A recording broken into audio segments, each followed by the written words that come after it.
The Grateful Grump Podcast. Hello, everybody. This is the Grateful Grump here. Today we have another special guest on our podcast, my daughter, Tiki. You were a special guest on the podcast a year ago, were you not? I was. And what did we talk about back then? My eating disorder. And what has happened since then, Tiki? I graduated high school. Then I went to UBC. I did this program called Science 1. It was really crazy, but now that's done. I don't know what I'm doing now. I am in a summer course. And about 6 months ago, we released this book called 3 Years with a Monster, which chronicles this very hard journey that you've gone on. And now it's like 4 years with a monster, because the monster hasn't seemed to have gone away, would you say? No. No? I think things were doing okay, Yeah? and then they kind of got worse. I see. Yeah. But we have noticed some things that have given us evidence that we haven't been able to rid ourselves of this beast. I think that's an accurate statement. Yeah. So here we are 4 years in, and we have lots of successes, right? But we also have a lot of struggles still.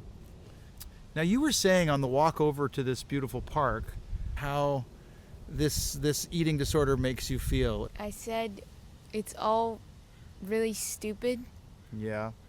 and I don't really understand it, but it's also really hard. Yeah. Yeah. And can you help some of us who don't struggle with the eating disorder understand a little more what's going on inside your mind?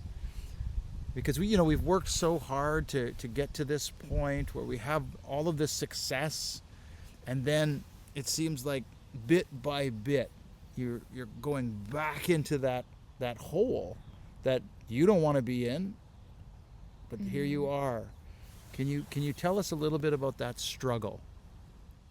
I think it's a lot of thinking, but a lot of thinking about things that you shouldn't think that much about, and a lot of mental gymnastics about what's okay to eat, what am I going to eat, what did I eat, and then how can I justify what I'm going to eat, sort of.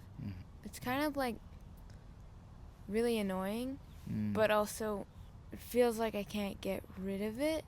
Yeah. This terribly annoying thing that's going on inside of you that you want to just throw out, but yet it just keeps coming back. Yeah? Yeah. As time has gone by, in the last 9 months, we have all noticed a marked decline in your health. The doctor, the dietitian, mom, dad, and even yourself. It's harder for you to kind of come to grips with the decline, would you say? Or I think sometimes it's really hard to gauge where you're at, especially with an eating disorder, because the eating disorders, well, at least for me, it's always you're doing fine, keep going, what's the problem? Yeah. So then it's hard to kind of separate that from, wait, maybe I'm not doing okay? Did I think about this as much before? Was I this anxious before? Is this sort of thing normal? But then over time it just becomes normal because, I don't know, habits, you just get used to them. Yeah. And then you don't really know where you're at. Yeah. And it's also difficult being an adult now because some of my care has changed. In adult programs, now I'm the one in charge, kind of. Yeah. Where I decide where I'm gonna go, what I'm doing. Do I listen to this person?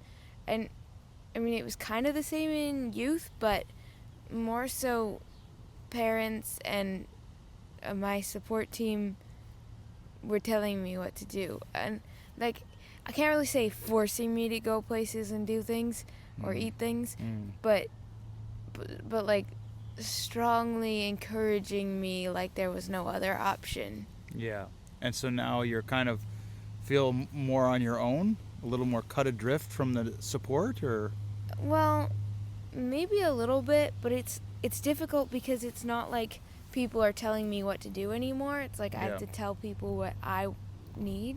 Yeah. But that's really hard to decipher, especially when the eating disorder is like, why are you telling them about this? Shut up. Yeah. So now here we are. It's May of 2026, and we are looking to get you back into residential treatment because the declines are so significant that now we are very afraid for your long-term health again. What do you think about that? Part of me feels bad, like I undid all of the hard work that I did before. Yeah. Probably a little bit sad. When the dietitian first suggested I go back to residential treatment, I was like, she's just saying that to make me scared. So then I like figure things out and get my crap together. Yeah. But then she's actually serious. Yeah. And then I'm like, oh no. And the eating disorder is pressing all of the alarms and it's like screaming.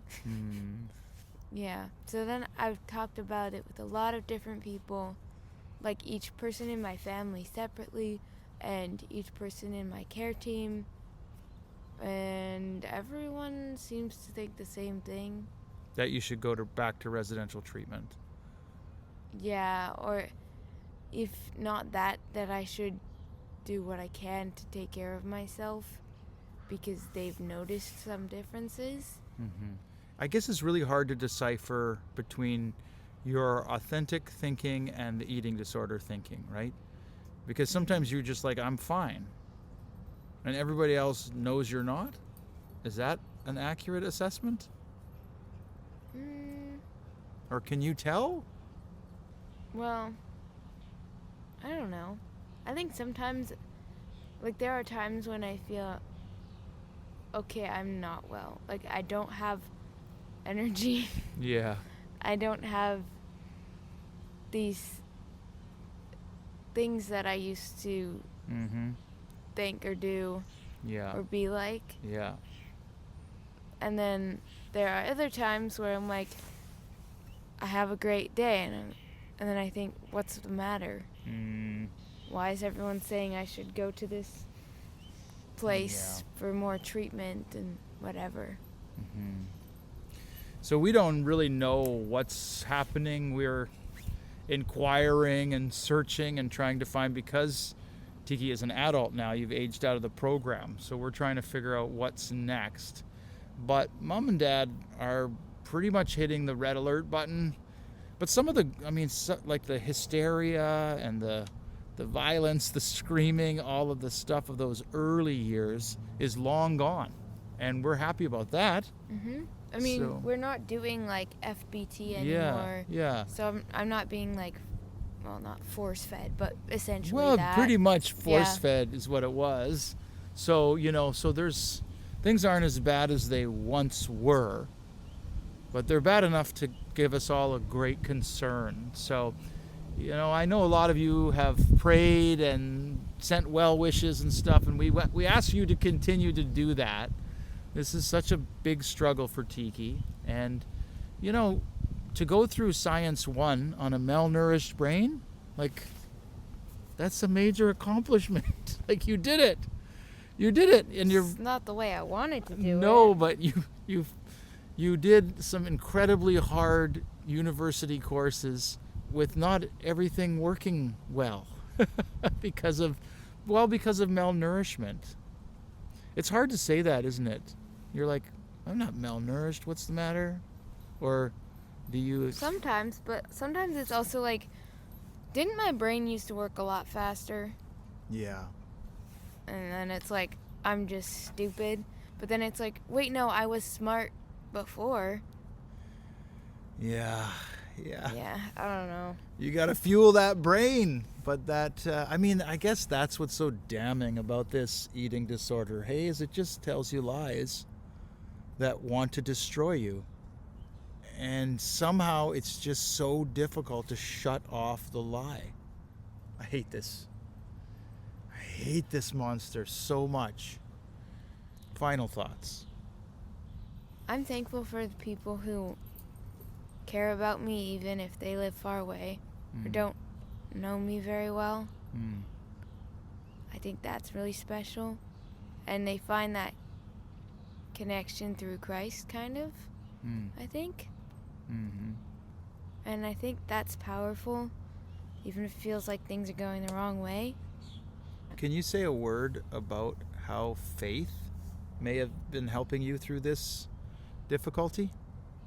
Well, I don't know, because then that seems like maybe I've not been faithful as much or as devoted, and then things are declining, and that feels not right to me. I see. But I definitely think faith can play a role in helping people who struggle with eating disorders. How would you say faith plays a role in helping people who struggle with eating disorders? Well, at least for me, an eating disorder dictates a lot of my choices in what I do. But like, especially last summer when I got to be a volunteer at camp, Yeah.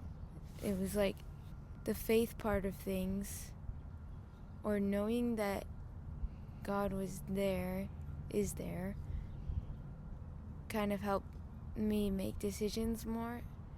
Being like, what if I make my decisions to honor God or to like serve others instead of the eating disorder? Yeah. I mean, giving yourself, options for who you might want to serve. I know that sounds harsh. You don't really view yourself as serving an eating disorder, but in some ways, It's my when master. when it's in control, it's your master. And maybe God is a better master than the eating disorder. Well, definitely Totally. God is better. Totally. Well, thanks everybody for tuning in. These are hard topics, and we know that there's a lot of people out there that are struggling with eating disorders or body dysmorphia, or just unsatisfied with the way God made them for a number of reasons.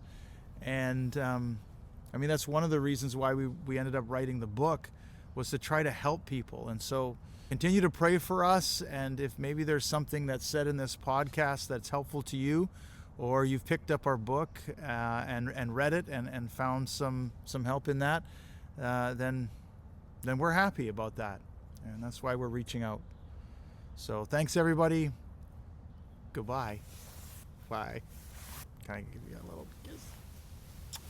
See ya.